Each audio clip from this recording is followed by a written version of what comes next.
Hi friends, అందరికీ నమస్కారం. Welcome to సిరి వంటలక్క. నేను మీ సిరి. ఈరోజు మన వీడియోలో గుత్తి వంకాయ కూరని స్పెషల్‌గా ప్రిపేర్ చేద్దాం. టేస్ట్ అయితే చాలా బావుంటుంది.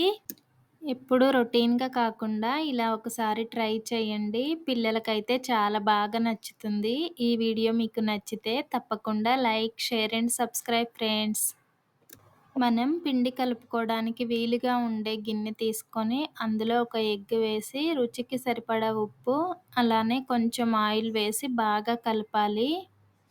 ఇలా కలిసిన తర్వాత ఒక కప్పు గోధుమ పిండి వేస్తున్నా నేను. మైదా పిండైనా వేయొచ్చు. ఒక 4, 5 చపాతీలయ్యేలాగా పిండి వేసుకొని, చక్కగా కొంచెం కొంచెం వాటర్ వేస్తూ చపాతీ పిండిలాగా కలుపుకోవాలి. ఈ పిండినైతే ఒక పావుగంట నాననిద్దాం. అది నానేసరికే మనం కూరలోకి పప్పుల పొడి తయారు చేసుకుందాం. దానికోసం ప్యాన్ పెట్టుకొని ముందుగా పల్లీలు వేసి, పల్లీలు ఫ్రై అయిన తర్వాత ఎండు కొబ్బరి, అలానే పుట్నాలు, కొంచెం జీలకర్ర వేసి లైట్‌గా ఫ్రై చేసుకొని, అవి చల్లారిన తర్వాత ఒక 4, 5 వెల్లుల్లి వేసి మెత్తగా మిక్సీ పట్టుకోవాలి. మనం ముందే కలిపి పెట్టుకున్న పిండుంది కదా! ఆ పిండిని చక్కగా మళ్ళొకసారి కలుపుకొని, మనం ఎన్ని వంకాయలైతే తీసుకుంటామో అన్ని చపాతీల్లా ప్రిపేర్ చేసుకోవాలి. మనం ప్రిపేర్ చేసిన చపాతీలన్నీ పక్కకి పెట్టుకొని, గుత్తి వంకాయలు తీసుకొని ఏమన్నా పుచ్చులున్నాయేమో చూసి, పుచ్చులు లేకుండా ఉన్న వాటిని చక్కగా ఇలా ఘాట్లు పెట్టుకొని, ప్రిపేర్ చేసిన చపాతీలో పెట్టి చుట్టేయాలి. ఇలా వంకాయలన్నీ ప్రిపేర్ చేసుకున్న తర్వాత బాండీ పెట్టి డీప్ ఫ్రైకి సరిపడా ఆయిల్ పోసి, ఎక్కువ ఆయిల్ పోయకపోయినా పర్వాలేదు. లేకపోయినా ఒక 3 ఇంచెస్, 2 ఇంచెస్ వరకు ఆయిల్ పోసుకొని వీటిని చక్కగా ఫ్రై చేసుకోవాలి. గ్యాస్ మాత్రం మీడియం ఫ్లేమ్‌లో ఉంచి ఫ్రై చేస్తేనే లోపల కూడా చక్కగా ఉడుకుతుంది. వంకాయల్ని అన్ని వైపులా తిప్పుతూ చక్కగా ఫ్రై అయిపోయిన తర్వాత పక్కకి తీసుకుందాం.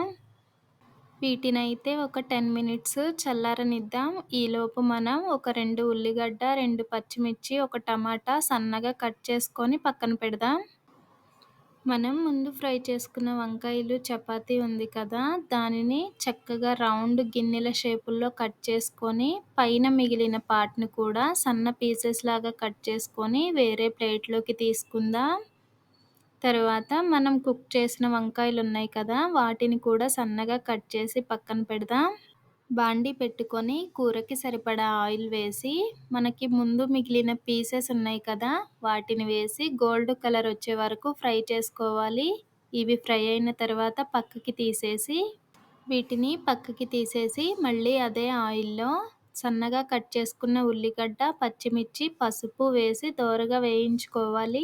ఇవి వేగిన తరువాత మనం ముందు కట్ చేసుకున్న వంకాయ ముక్కలు కూడా వేసి, రుచికి సరిపడా ఉప్పు వేసి కూరని బాగా కలుపుకొని, దీనిని మూత పెట్టి ఒక 10 నిమిషాలు బాగా మగ్గించుకోవాలి. మగ్గిన తర్వాత మనం ముందు కట్ చేసి పెట్టుకున్న టమాటా ముక్కలు కూడా వేసి కలుపుకోవాలి బాగా. వంకాయ ముక్కలు, టమాటా బాగా మగ్గిన తర్వాత మనం ఎంత కారం అయితే తింటామో, స్పైసీ ఎక్కువ తినేవాళ్ళైతే ఎక్కువ కారం వేసుకోవచ్చు. నేనైతే కొంచెం తక్కువే వేస్తున్నా. ఇది ఉత్తి కూరైనా తినడానికి బావుండాలి. కారం వేసిన తర్వాత గ్యాస్ సిమ్‌లో పెట్టుకొని ఒక 5 నిమిషాలు మూత పెట్టామంటే పచ్చివాసన రాకుండా ఉంటుంది. తరువాత మనం ముందు ప్రిపేర్ చేసుకున్న పప్పుల పొడుంది కదా!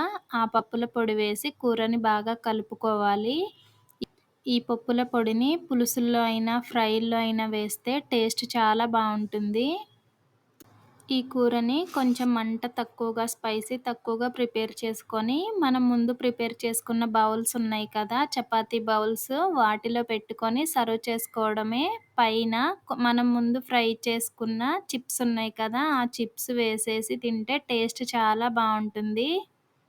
ఈ రెసిపీ పిల్లలకైతే చాలా బాగా నచ్చుతుంది. ఈ వీడియో మీకెలా అనిపిచ్చిందో తప్పకుండా కామెంట్ చేయండి. నేను పెట్టే ప్రతి వీడియో మీ వరకు రావాలంటే మన సిరి వంటలక్క ఛానల్‌ని సబ్స్క్రైబ్ చేయండి.